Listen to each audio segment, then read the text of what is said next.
আজ আমি আপনাদের জন্য নিয়ে এসেছি আটা আর ডিম দিয়ে খুব সহজ, ঝটপট এবং দারুণ মজার একটি নাস্তার রেসিপি। সকালে নাস্তা, বিকেলের টিফিন বা বাচ্চাদের লাঞ্চ বক্স সব কিছুর জন্যই এটি একদম উপযুক্ত। অল্প সময়ে এবং খুব কম উপকরণ দিয়ে তৈরি হওয়া এই রেসিপিটি খেতে যেমনই সুস্বাদু, দেখতে তেমনই লোভনীয়। তাহলে আর দেরি না করে চলুন শুরু করি আজকের রেসিপি। প্রথমে একটি পাত্রের মধ্যে 1 কাপ পরিমাণ আটা দিয়ে দিলাম। তারপর হাফ টেবিল চামচ পরিমাণ ইস্ট, স্বাদ অনুযায়ী লবণ দিয়ে দিচ্ছি, 2 টেবিল চামচ পরিমাণ চিনি, 2 টেবিল চামচ পরিমাণ গুঁড়ো দুধ। এবার সমস্ত শুকনো উপকরণগুলো খুব ভালোভাবে নেড়েচেড়ে মিশিয়ে নিচ্ছি।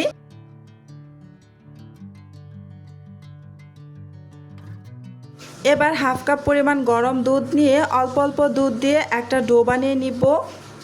একেবারে অনেকটা দুধ ঢেলে দিবেন না, অল্প অল্প করে দুধ দিয়ে তারপর ডোটা বানিয়ে নেবেন। এতে করে ডোটা একদম পারফেক্টভাবে তৈরি করতে পারবেন।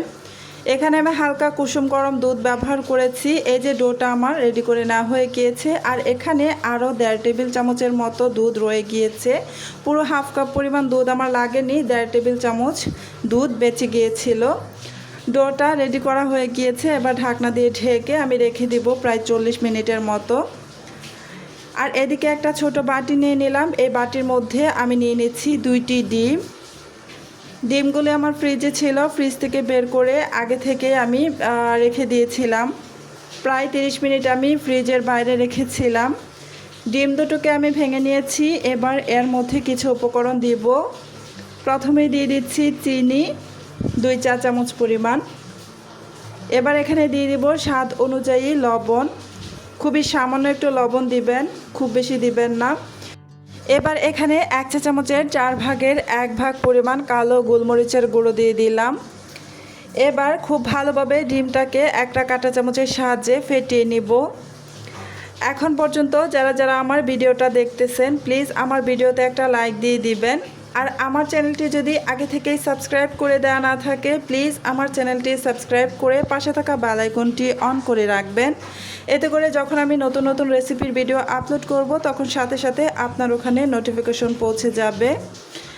এই তো আমি ডিমটাকে খুব ভালো করে ফেটিয়ে নিয়েছি। অবশ্যই প্রায় 2 থেকে আড়াই মিনিটের মতো ডিমটাকে ফেটিয়ে নেবেন। ডিমটাকে খুব ভালোভাবে ফেটিয়ে নিয়ে এবার চলে আসলাম চুলায়। চুলায় একটা প্যান বসিয়ে দিয়েছি আগে থেকেই। প্যানটা গরম হয়ে গিয়েছে, তাই এখানে আমি 1 টেবিল চামচ মতো তেল দিয়ে দিলাম। তেলটা গরম হওয়া পর্যন্ত অপেক্ষা করব। এই তো তেল গরম হয়ে গিয়েছে। এবার এখানে ফেটিয়ে রাখা ডিমটা দিয়ে দিলাম। সম্পূর্ণ ডিমের মিশ্রণ এখানে ঢেলে দিয়েছি। এবার চুলার আঁচ মিডিয়ামে রেখে আমি এই ডিমটাকে একদম ঝুরি ঝুরি করে ভেজে নেব। ডিম দিয়ে খুব সাধারণ একটা পুর তৈরি করে নিচ্ছি। এভাবে ডিমের পুরটা তৈরি করলে বাচ্চারা খেতে কিন্তু ভীষণ ভালোবাসবে। যেসব বাচ্চারা ডিম খেতে ভীষণ ভালোবাসে আর হালকা মিষ্টি খাবার খেতে পছন্দ করে, ওই সকল বাচ্চাদের জন্য এই রেসিপিটা কিন্তু একদম পারফেক্ট একটা রেসিপি। এভাবে তৈরি করে দিলে বাচ্চারা কিন্তু খুব মজা করে খেয়ে নেবে।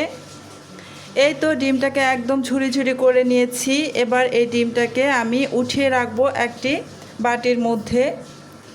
এটা আমি পুর হিসেবে ব্যবহার করব। আপনারা চাইলে কিন্তু এখানে অন্যান্য যে কোনো পুর ব্যবহার করতে পারেন। আপনারা আপনাদের ইচ্ছে অনুযায়ী ব্যবহার করবেন। তবে এই পুরটাও খেতে ভীষণ ভীষণ টেস্টি লাগে। এই তো আমি প্রায় 40 মিনিট পর ঢাকাটা সরিয়ে নিলাম। এই যে ডোটা কিন্তু আগের তুলনায় অনেকটাই ফুলে এসেছে। এবার এই ডোটাকে আমি বেশ ভালো করে কিছুক্ষণ মথে নেব। ডোটা খুব ভালোভাবে মথে নিতে হবে।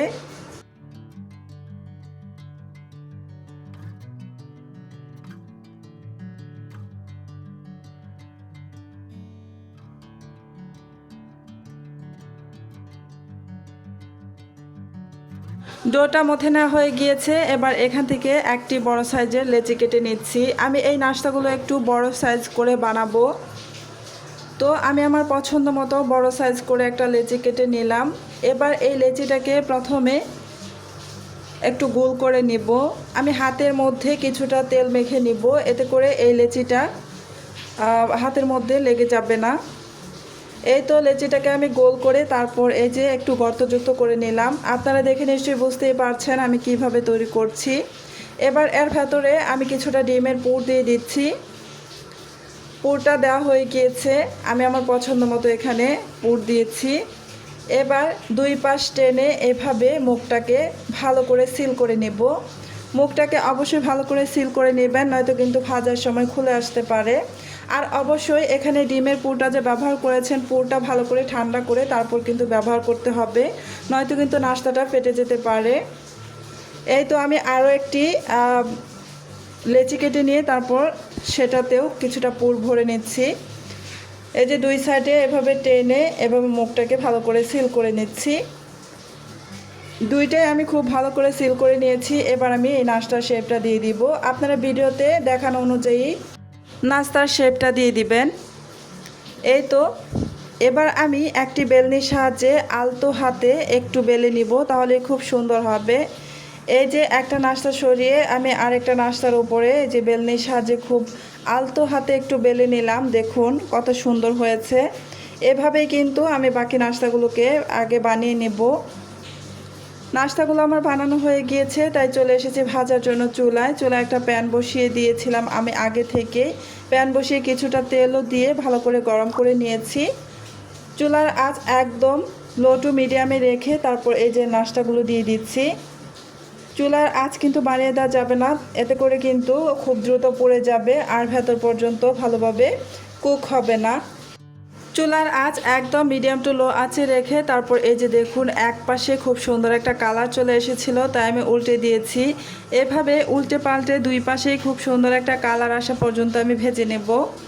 এই তো দুই পাশেই কিন্তু খুব সুন্দর একটা কালার চলে এসেছে আর অনেকটাই ফুলে উঠেছে। এবার এই নাস্তাগুলোকে আমি তেল থেকে তেল ছড়িয়ে উঠিয়ে নেব। এই যে দেখতেই পাচ্ছেন কত সুন্দর লোভনীয় লাগছে। এবার আমি সেম প্রসেসে বাকি নাস্তাটাকেও ভেজে নেব। চুলায় আর তেল দেওয়ার প্রয়োজন পড়েনি, আমি সেই তেলের মধ্যে দিয়ে বাকি নাস্তাটাকেও ভেজে নিয়েছি। এই তো দেখতেই পাচ্ছেন কত সুন্দর লোভনীয় লাগছে এই নাস্তাটা। এভাবেই খুব সহজেই তৈরি হয়ে গেল আটা আর ডিম দিয়ে আজকের দারুণ মজার নাস্তা। আশা করি রেসিপিটি আপনাদের ভালো লেগেছে এবং আপনারাও অবশ্যই একবার বাড়িতে তৈরি করে দেখবেন। তৈরি করার পর কেমন হয়েছে সেটি কমেন্ট করে জানাতে ভুলবেন না। আপনাদের প্রতিটি মন্তব্য আমি খুব আগ্রহ নিয়ে পড়ি, আর আপনাদের ভালোবাসা ও উৎসাহই আমাকে নতুন নতুন রেসিপি নিয়ে আসতে অনুপ্রাণিত করে। ভিডিওটি যদি ভালো লেগে থাকে তাহলে অবশ্যই একটি লাইক দিয়ে আমাকে উৎসাহ দিন। আপনার পরিবার, বন্ধু এবং প্রিয়জনদের সঙ্গে ভিডিওটি শেয়ার করুন, যাতে তারাও এই সহজ ও সুস্বাদু নাস্তাটি তৈরি করতে পারে। আর আপনি যদি এখনও আমার চ্যানেলটি সাবস্ক্রাইব করে না থাকেন তাহলে এখনই সাবস্ক্রাইব করে পাশে থাকা বেল আইকনটি অন করে রাখুন, এতে আমি নতুন কোনো রেসিপি আপলোড করলেই সবার আগে নোটিফিকেশন পেয়ে যাবেন। তো আজকের মতো এখানেই বিদায় নিচ্ছি। আল্লাহ হাফেজ।